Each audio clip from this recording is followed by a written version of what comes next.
the audio. All right, so we talked about the three different shapes, the shapes that I said that you should be able to recognize. S is going to be what shape? Sphere. So this one will be the spherical shape one. The p orbitals. How many p orbitals will there be? 3. What shape will they be in?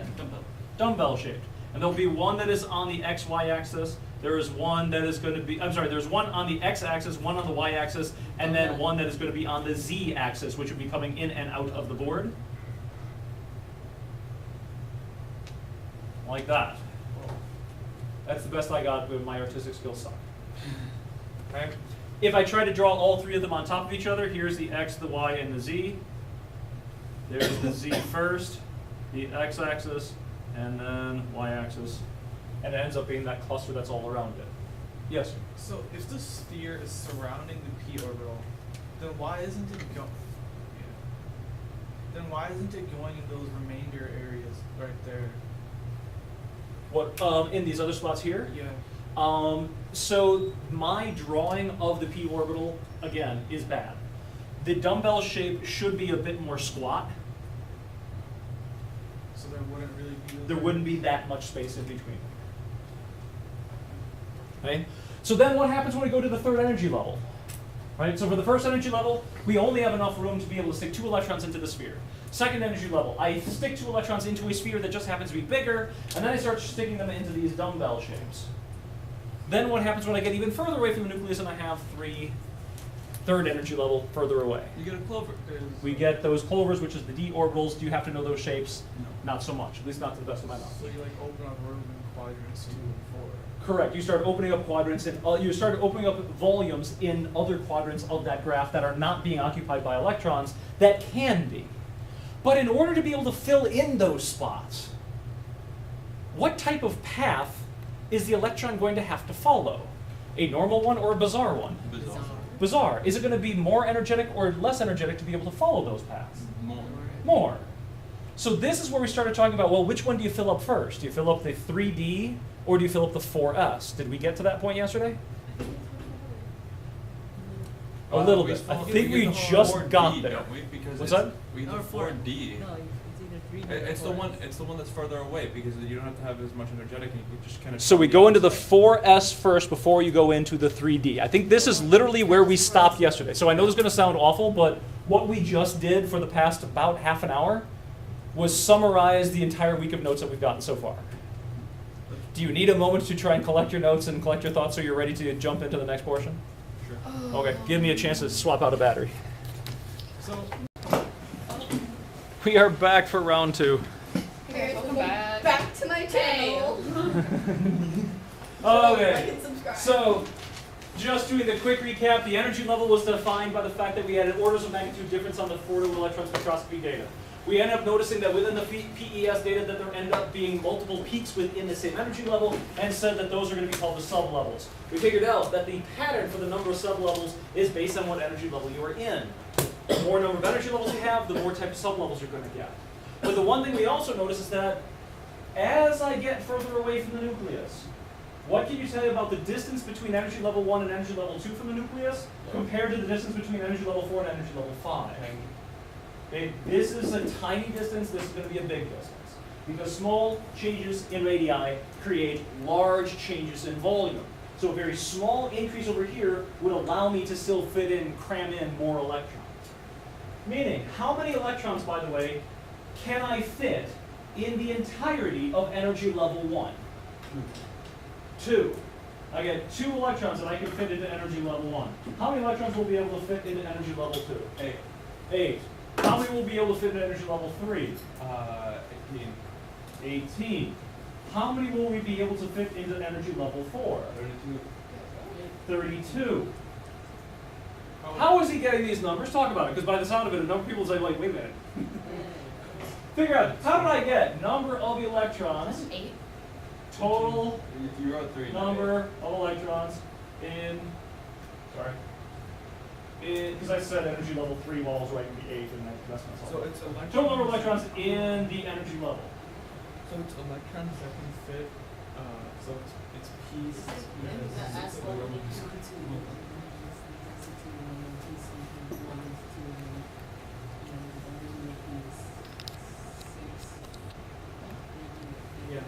Because when you Oh.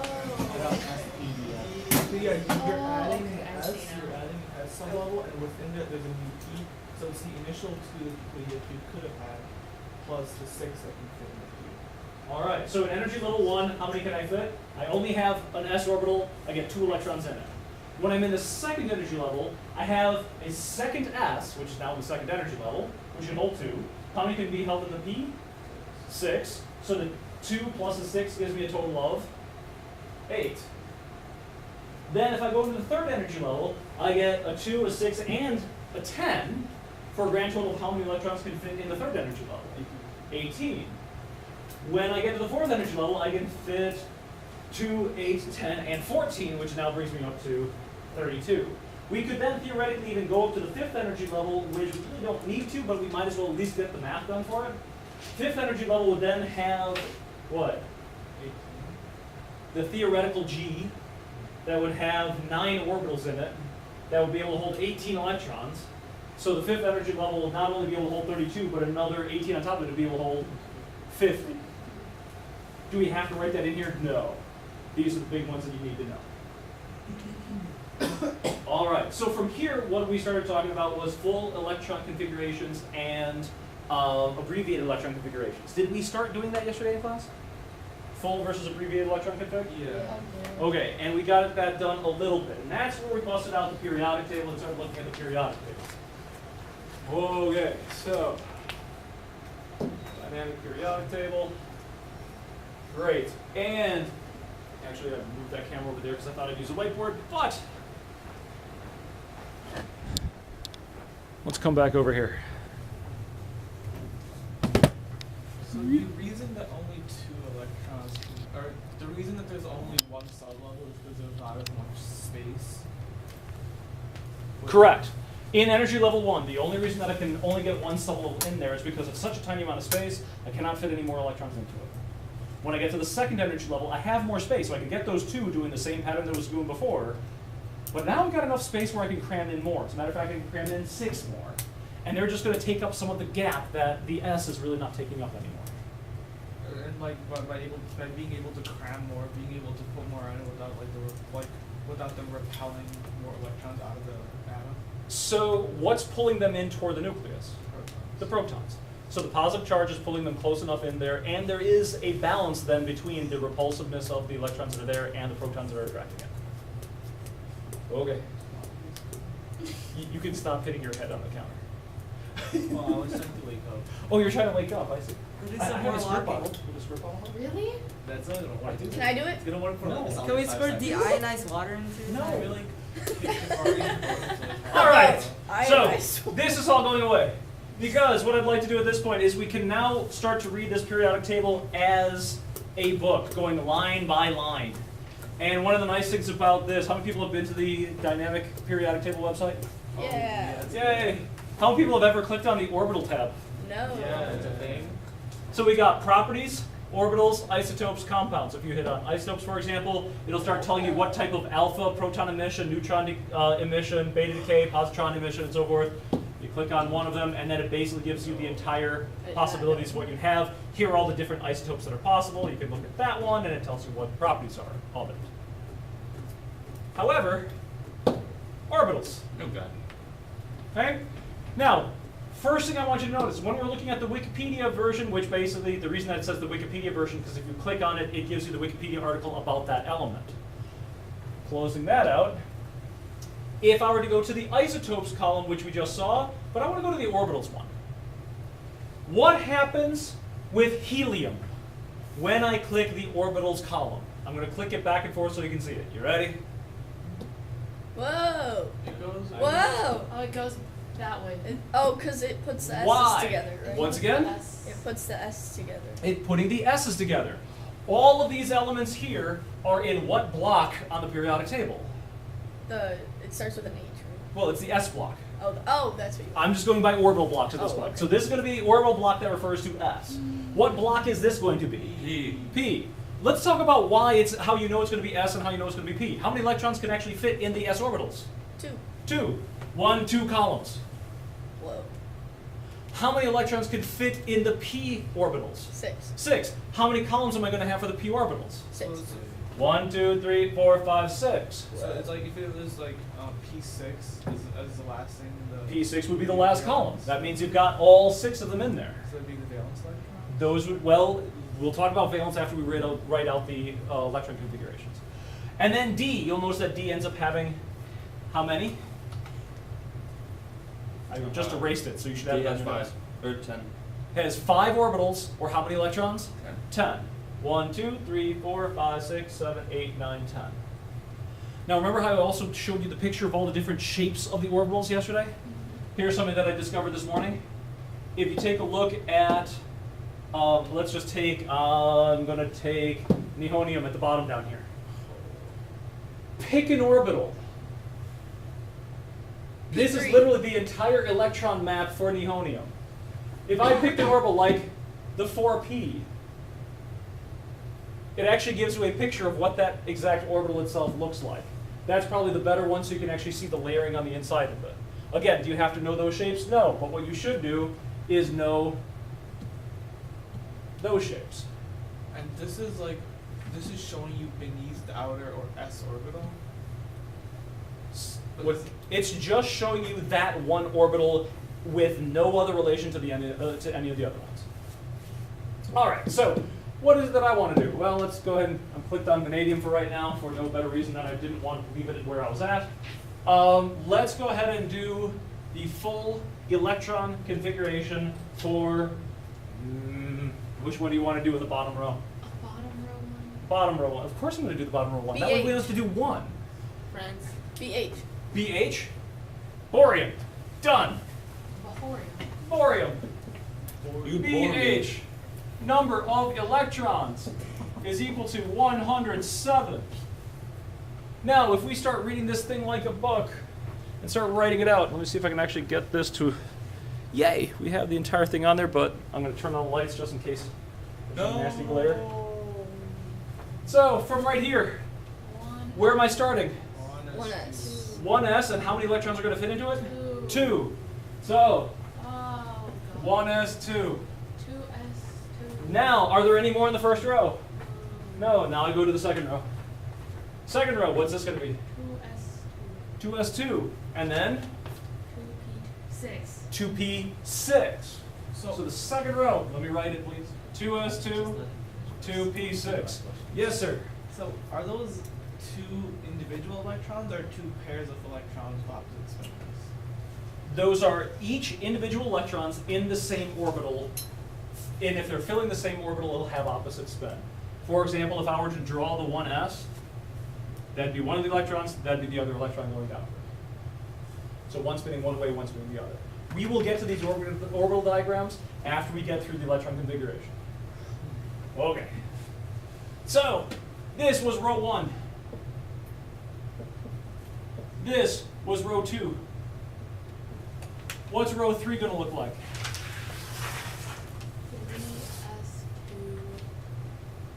3s2, 3p6. Yippee! That's row 3. Wait, why is it 6? Because there's 6 electrons and then there's 2. Okay, never mind. 1, 2. So if I'm in 3, if I'm starting in third row, this is a 3s. Right. I'm going to be using both of those. And then I'm going to go over here, 1, 2, 3, 4, 5, 6. I'm going to go all the way through that row as well. Because how many electrons am I trying to get to a total of? And by the way, I'm going to move this down so I can actually write underneath it some more. 107. BH, I'm trying to get to 107 electrons. How many did I have in the first row? 2. 2. How many do I have in the second row? 8. 8. How many have in the third row? 8. 8. So right now, out of the 108 electrons, how many have I actually accounted for already? 18. 18. I've got a long way to go. Yeah. Let's do it. Row 4. This is where it gets dicey. 4s2. 4s2. Let me write that down. 4d10. 4s2. It is not 4d10. 3d10. Why is it 3d10? I don't know, but I remember it from last year. 1, Great. 2, 3. So let me write this down. 3d10. So if I go all the way down to calcium, you'll notice that I do have the orbital diagram sitting right here. I even have the electron configuration even written up here for you as well. So if you all actually are working on a problem and you need the electron configuration for an element, you can actually click on it and check to see whether or not you have it correct. I can even do it, let's say, for phosphorus or for antimony. It actually just lists it out. It does run out of space and uses another line. But if we're looking specifically at, let's just pick vanadium, you'll notice that the way it's written, 1s2, 2s2, 2p6, 3s2, 3p6, 3s2, and then it does, I'm sorry, 4s2, and then 3d3. Now granted, 3d3, it's at 3 because we stopped at vanadium, which is the third column in. Why did we fill the 4s before we filled into the 3d? Because the 4s is further away from the nucleus, which we know that the amount of energy, that the force of attraction is going to be less than if it were at the third energy level, which is closer to the nucleus. But for some reason, it was easier to put an electron into the 4s than it was to put it into the 3d. Why? Talk about with each other. I think we briefly mentioned this yesterday, and I know it was in the book, but if you don't remember the book, sure. Why do electrons go into the 4s orbital before they go into the 3d? 3D looks all the way over there. So when you filling it up,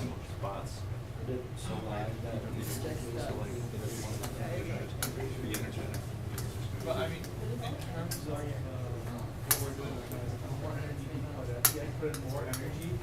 And we're having a more complicated way. Yeah, no, you mentioned that earlier today. All right, folks. Once again, the question was, why does it take, or why is 4s going to get filled before the 3d? Sarosh? Is it? It's a less complicated way. It's a less Wave. complicated way. Yep, it's a less complicated wave. So, what do I mean by that? Here's the 4. And let's say this is the outline of the third energy level. Right? So this first circle that I drew is the 4s. This one here is where the third energy level is going to be. Now, in that third energy level, what is already in there? Electrons. Which ones? The 3, I don't know. Well, look at the shell that I've already written up there. What's already in the third energy level that I haven't drawn? 3s2, 3p6. Great. So I already have 8 electrons in this section. Uh-huh. Can more electrons fit into it? Yeah, as a matter of fact, 10 more electrons can fit into that section. Which means that they should actually be able to get closer to the nucleus. But what type of wave will the 3D have to follow in order to get into that center ring? Well, the d orbitals, remember how they kind of look like clover leaves? Yeah. Or at least one of the, like a few of them did? So, my option is I could be closer to the nucleus and follow this waveform. They wouldn't go like across. So it's closer to the nucleus, but I have to follow this waveform. Or I could be slightly further from the nucleus and go into a circle, actually a sphere.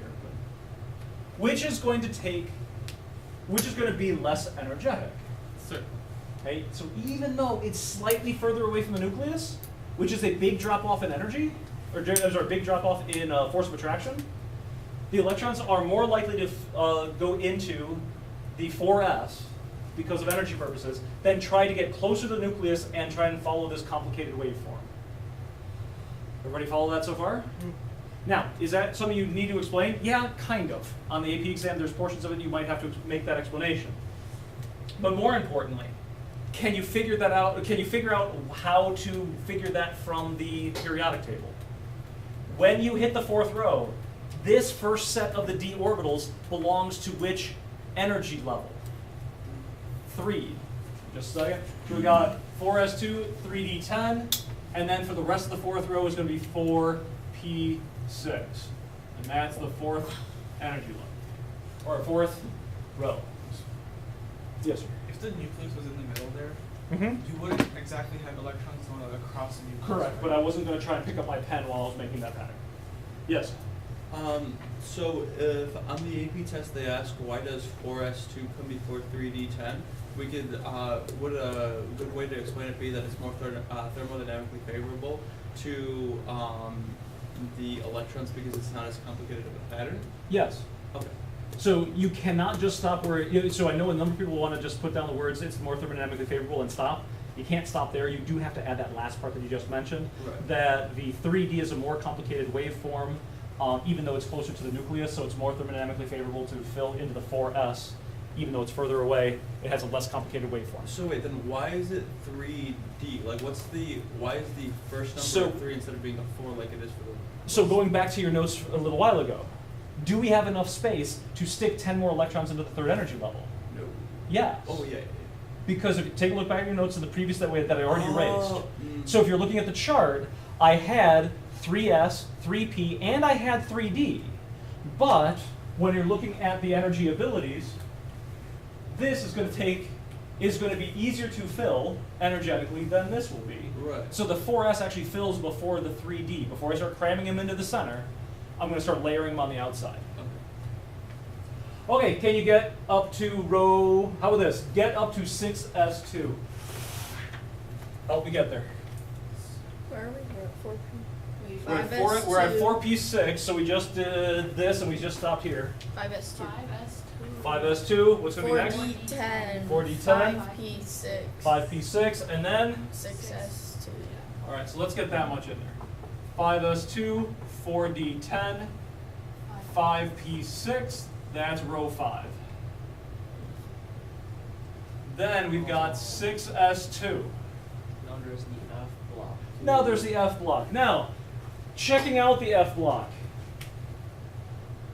We are not going to go into this debate. I know that the scientific community have actually talked about the idea of which one of these two should go into this spot. You'll notice there should be 2 elements in this spot. Should those 2 elements be lanthanum and actinium? No, Or should it be lutetium and lawrencium? the last. According to the group that made this website, they put these 2 into it. Other periodic tables put lanthanum actinium into it. So why do I mention that? Let me show you what I've got on the college board. We did the folding thing. Yeah. And I had to fold Miguel's because he was taking like an hour and a half on his quiz. So I had to fold it for him. Yeah. The college board periodic table. Which ones did they put into the D block of D block of the periodic table? They put lanthanum and actinium here. And then after lanthanum and actinium, notice it goes from 57 to 72. What really goes in this spot? Those. The rest of that block. Now, if you looked at the periodic table that's in our classroom and actually started counting these, they decided not to even choose. So for example, if I started counting, lanthanum starts at 1, 2, 3, 4, 5, 6, 7. Pardon my reach. Think I got to here for 7? 1, 2, 3, 4, 5, 6, 7, 8, 9, 10, 11, 12, 13, 14, 15. How many elements should be in these rows at the bottom? 14. 14, right? It should be 14 to match the F block of electrons. But they decided they were going to choose, are these 2 elements going to go up there, or the LA and the AC going to go into that spot? There is a debate, and there is actual experimental data to support both lanthanum and actinium going into that spot, as well as lutetium and lawrencium to go in that spot. Do we care? No. What are we going to do? We're going to follow the College Board version. Other thing, when it comes to full electron configurations, the College Board will never have, and I won't either, ever have you stop anywhere in this area. You just have to know that the F block is going to fill, and then the D block, and then here. Yes, sir.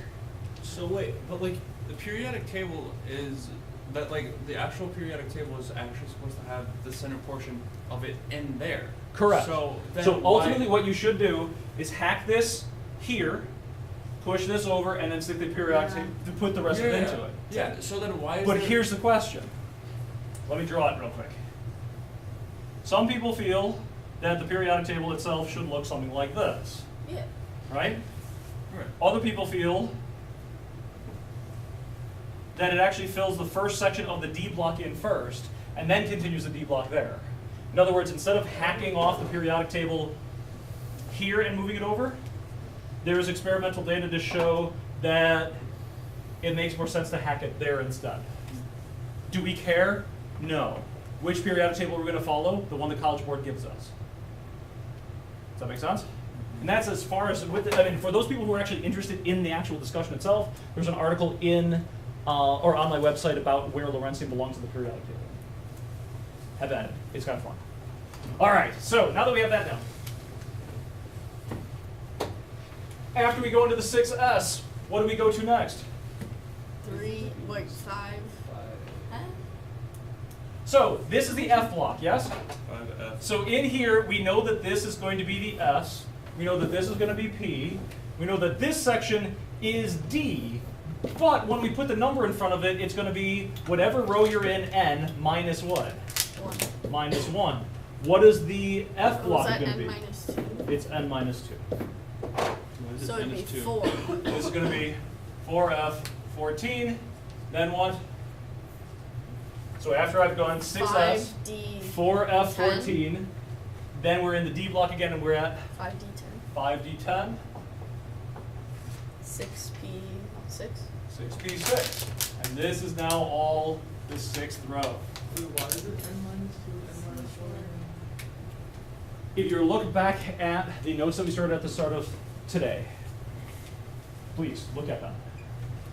Did you copy down those data tables that I had drawn all over the place before? Where did Great, we look at those decide? data tables. Looking at those data tables, what you'll notice is that first energy level, how many sub-levels can it have? 1. When you get the second energy level, it can have 2. When you get the third energy level, it can have 3.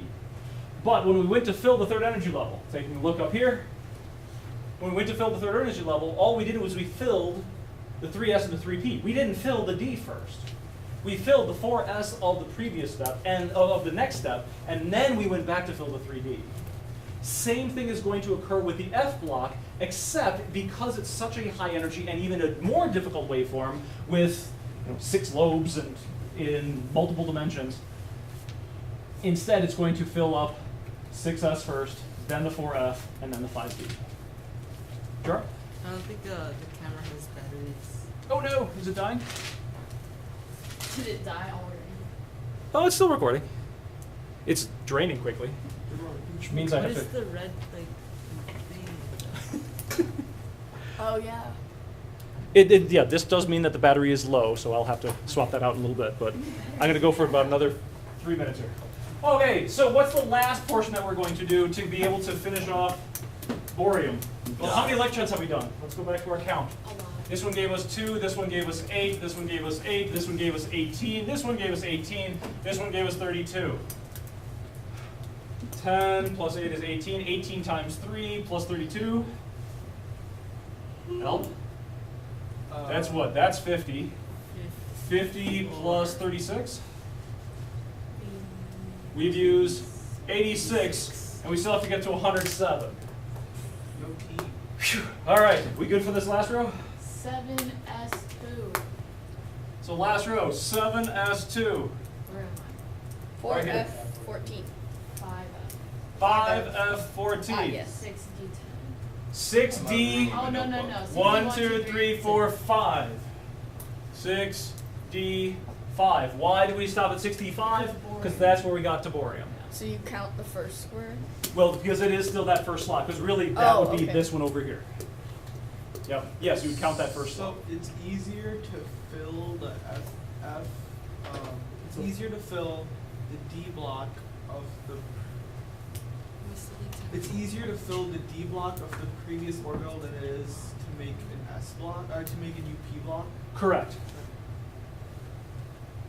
this going to be a question on the FRQ? In all sorts of different ways. Should just be like Okay, so here's what I'm going to have you do. Can you write the abbreviated electron configuration for this? Yes. Yes. Great. Can you tell me what the representation of the, how about this? Using that thing that I have up there, tell me what element you would use to represent each one of those Wait, rows. why is there no P in the last one? Helium. Because I didn't get there. What's any? Because we stopped. Because I stopped Neon, here. argon. Neon. I stopped at borium. I did not get all the way to this portion. Yeah, but he's asking for like each row part, which one is. Two. Yay! All right, so to abbreviate the electron configuration, let me get rid of all of this stuff here. but I still have this. How would I abbreviate anything in row 2? What I would do is I would use what here? Helium. What would I use here? Well, what is at the end of row 2? Argon. End of row 2 is neon. Wrong row. There you go. Neon. This would Next be one. abbreviated as neon. This one would be abbreviated as There you go. argon. This one, krypton, xenon, and radon. So if I want to write the abbreviated electron configuration for borium, it would be Rn 7s2 5f14 6d5. Wait, why are both of them RN?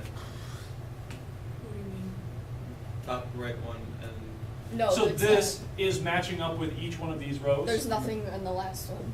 oh. And Right. this is actually supposed to be strung in the end of that. Oh, Don't my say God. anything. Great. Die. So Die. The voice.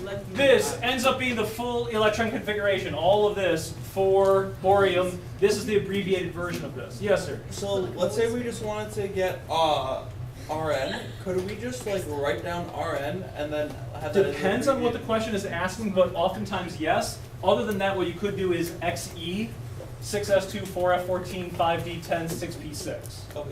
So either, granted, but the only elements you get to do this with are the noble gases, Okay. right? So the only time that you get to abbreviate is you have to use the noble gas of the previous row, and then whatever the valence electrons are for it after that.